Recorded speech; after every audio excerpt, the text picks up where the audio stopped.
Hello again, I'm Steve. And Tommy. And together, we're Smart Home Rigs, helping your smart home tech work for you. In our previous episode, we tackled smart home for people who don't like smart home, and we did the dining room upstairs, tackling the breakfast table. Today, we're going to tackle the scary basement. Welcome to part 2, baby. Let's go!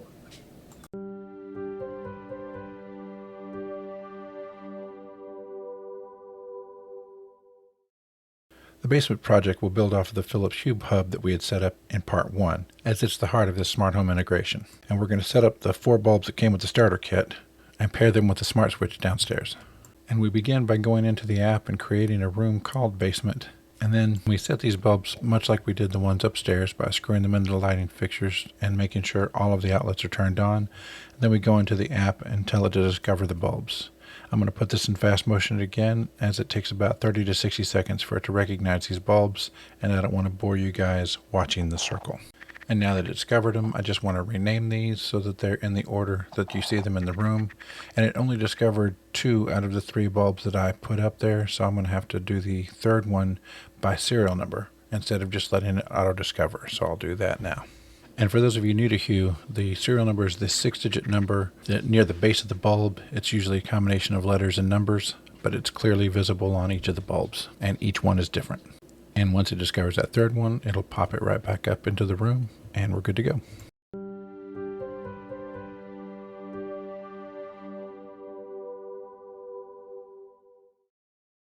When it comes to the Echo device, there's several models, whether you want a hub or one for a kid's room, one with a clock.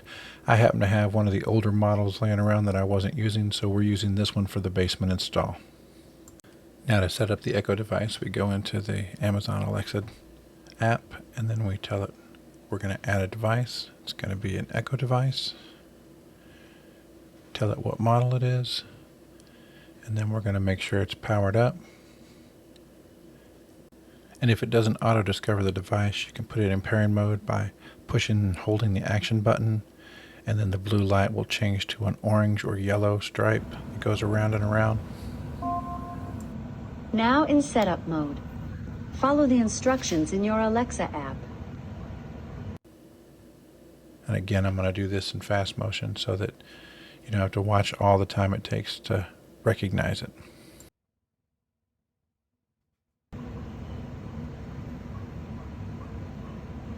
Your Echo is ready.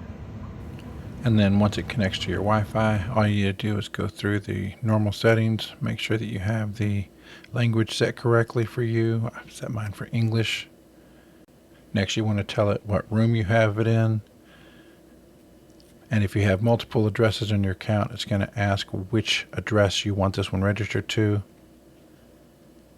And then a couple of the settings I like to do is I like to actually name the device for where it is in the house. That way they're not just first, second, or third.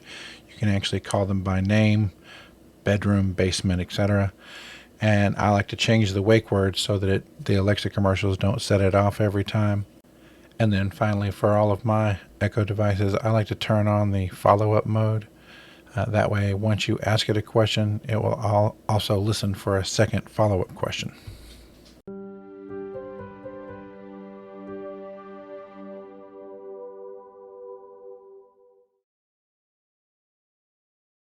Unboxing this, you'll see that there's not much to it. Once you open up the box, there's simply the button and the wall switch. This is the brand new 2nd generation. It actually says Hue on the bottom, and this is more of a rocker switch rather than different switches. And it comes with the plate and instructions, and that's about it.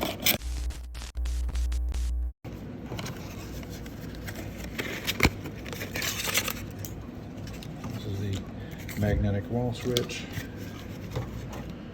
which this will magnetize into, and then you can just peel and stick this right here or screw it to your wall, whichever you want to do. So we'll get this thing set up.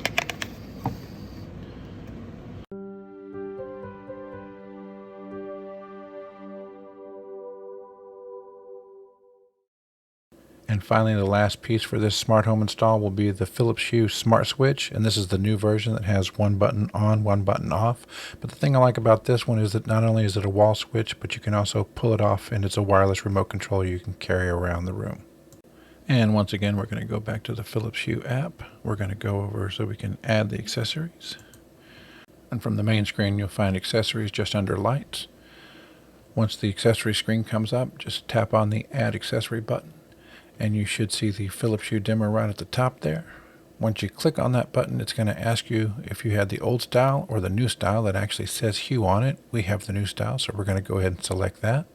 And the old style button that had the on at the top and the off at the bottom and didn't say Hue on it, you would pull a tab or hit the reset button for 2 seconds in order to activate the pairing mode. But in the new one, you just push and hold the power button for 3 seconds until it goes into pairing mode, then release it and it'll go ahead and find it.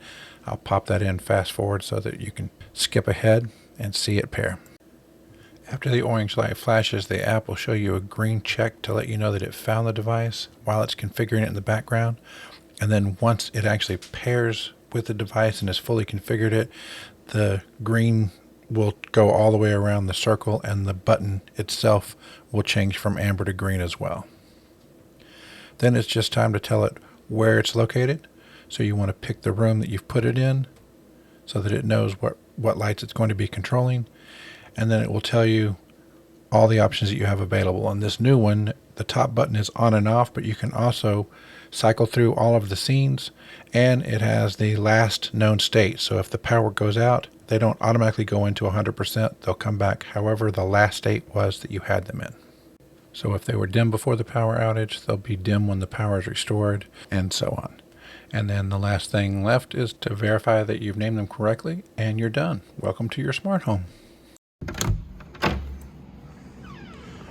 Now when we come in, we just hit the little light here, and it automatically turns on all the basement lights, even back there in the back.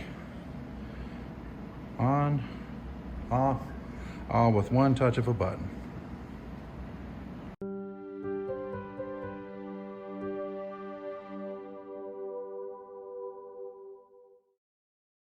Not bad, huh? And that's just 2 examples. What'd you think, Tommy?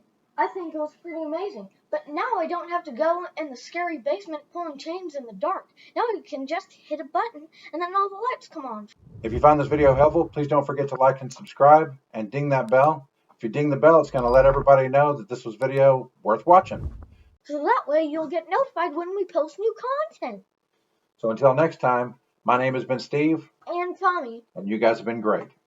Smart Home Rigs, helping your smart home tech work for you. I was gonna join in. Really? Yes. When? Right now. Okay. Let's try it in 3, 2. Smart Home Rigs, helping your smart home tech work for you.